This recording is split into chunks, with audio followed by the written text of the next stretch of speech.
까다로워 3D 직종으로 통하는 그 길을 백구현 교수는 20여 년째 묵묵히 걷고 있다.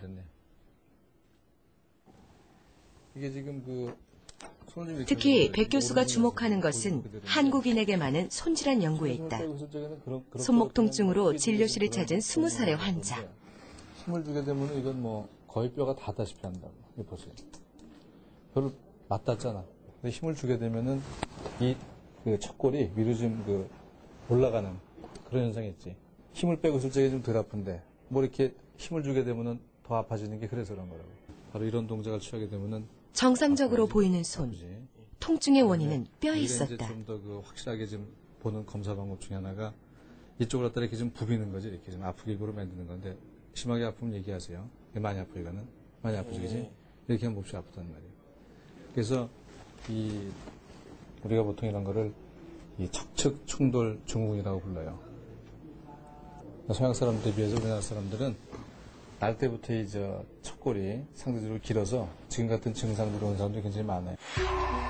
넓적한 요골과 자 모양으로 생긴 척골은 손목에서 만나는데 이때 척골이 길어 움직일 때마다 손목의 수근골과 충돌하면서 통증을 유발한다. 이것이 척측 충돌 증후군이다. 증상이 심할 경우 수술이 최선의 치료법이다. 긴 뼈가 잡뼈 또는 척골이라고 부르는 뼈인데 이 뼈의 관절면을 이 넓적한 뼈 요골과 맞추기 위해서 약 한 4, 5mm 정도 되는데 이런 정도 갖다 지금 잘라내야 됩니다. 오늘 수술은 일명 척골 단축술이라 불리는 수술이다. 척측 충돌 증후군의 병명과 수술법은 아직 의사들에게도 잘 알려지지 않은 게 현실. 1990년대에 들어서야 비로소 정립된 새로운 질환이기 때문이다. 튀어나온 척골은 계속 충돌을 일으키는데 튀어나온 부분을 맞추기 위해 보통 4, 5mm 정도를 원판 모양으로 잘라낸다.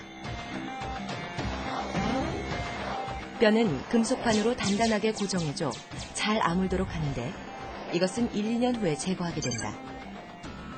수술 후 척골과 관절면이 부드럽게 연결돼 충돌이 일어나지 않게 되고 통증은 사라진다.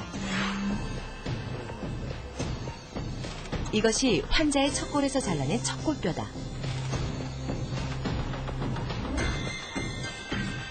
척골 길이 때문에 생기는 질환임을 알게 됐지만 처음엔 확신이 없어 백 교수도 MRI와 관절경까지 온갖 검사를 동원해야 했다. 하지만 수많은 환자를 보며 쌓은 임상 경험과 연구를 통해 지금은 진단과 수술에 있어 개척자이자 권위자로 인정받게 된 것이다. 병인 줄 몰라 방치하지만 많은 한국인들이 앓고 있는 병. 그것이 척추 충돌 증후군이었다.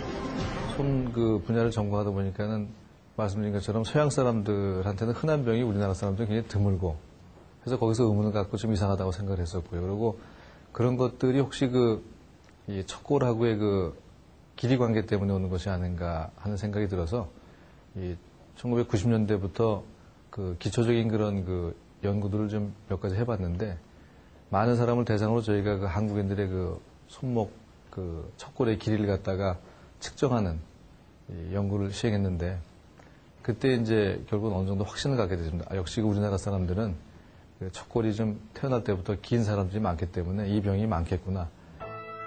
척추 충돌 증후군이란 질환을 밝혀내고 정립한 백구현 교수. 그는 치료에서도 세계적으로 주목을 받고 있다. 척골 단축술은 원래 다른 질환 치료를 위해 1940년대 유럽에서 개발됐지만 척골 길이를 줄이는데도 효과적일 거라 생각했고 이를 과학적으로 증명해낸 것이다. 이 분야 최고라는 해외 유수의 병원에서 단독 세미나를 요청할 만큼 중요한 연구 결과였다.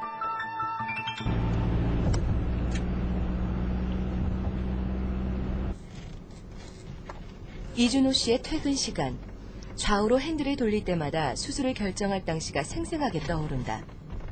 4년 전 그는 심각한 척추 충돌 증후군 환자였다.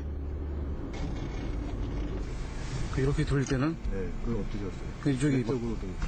특히 왼쪽으로 돌릴 때가 좀 찌릿찌릿하거든요, 좀. 여기가 손목이 이렇게 조금 꺾일 때 좀 전기 오는 것처럼. 어느 날 서서히 시작된 통증은 운전은 물론 문고리를 잡고 돌리는 것조차 불가능할 만큼 심해졌다. 무심코 넘겼다가 급기야 요리사라는 직업을 포기해야 할 위기까지 갔었다. 현업에서 일하기가 좀 힘들었던 상황이었고, 그 당시에. 예를 들어서 이렇게 딱 꺾였는데 손에 힘이 안 들어가면 제가 후라이팬을 놓치기 때문에 그러면 일을 할 수가 없으니까 걱정도 많이 됐고. 한땐 6개월이 넘는 재활 기간이 부담스러워 예전에 망설였지만 이런 것도 돌려서 수술을 받은 후 많이 아프고 일상생활도 힘들었는데 달라졌다. 지금은 많이 좋아져가지고 이런 거 하는데 아무런 지장이 없고 좋습니다. 예전에는 딸 때 이쪽 부분이 딱 꺾이면서 많이 아팠는데 찌릿찌릿하고 전기도 오듯이. 근데 지금은 이렇게 열고 닦을 때 아무런 문제가 없고요.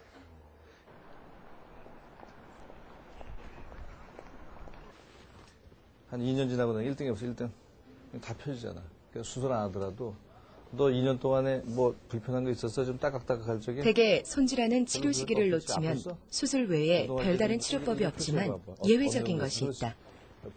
그런 거 있어서 그지? 바로 소아의 방아쇠 무지증이다. 1등 해봐. 잔뜩 굽었던 아이의 엄지는 2년 만에 수술 없이도 자연스럽게 펴졌다. 이것도 뭐 좀 뒤로 밀면 백 교수는 수술 대신 기다리는 방법을 택한 것이다. 펴진 거로 봐야죠. 아직도 교과서적으로는 한 3돌 넘어서도 좋아지지 않으면 수술하는 게 좋다고 돼 있어요. 그래서 수술들 많이 하죠. 그래서 가장 흔한 병 중에 하나니까. 근데 뭐 이 병은 사실은 제가 무슨 생각을 했냐면 제가 손을 전공하면서 아 내가 어렸을 때 이 똑같은 병을 알았었구나 하는 걸 알게 됐어요. 왜냐하면 이 펴지는 게 뒤를 보게 되면 좀 덜 펴지는 것처럼 보이잖아요. 그럼 제가 한번 이렇게 해봐. 이게 보통 정상이에요. 이렇게 1등 하게 되면은 꼭 배 내민 것처럼 C자처럼 돼 있어야지 되는 거고 I자처럼 되든지 이 뒤쪽을 보게 되면 조금 반대로 이렇게 좀 굽은 것처럼 보이는 사람들은 어렸을 때 이제 이런 병들을 알았다고 생각을 해요. 엄지의 관절이 구부러져 펴지지 않는 방아쇠 무지증은 지금까지 선천성 질환으로 여겨져 수술하는 것을 당연하게 받아들였지만 백 교수는 이 질환의 경과와 치료에 대해 새로운 지평을 열었다. 수술하지 않고 좀 일정 기간 관찰하다 보니까 재미있는 현상을 저희가 발견을 했는데 처음 발견했을 때부터 한 평균 4년 정도 지나게 되니까 셋 중에 둘은 저절로 다 펴지더라고요. 그리고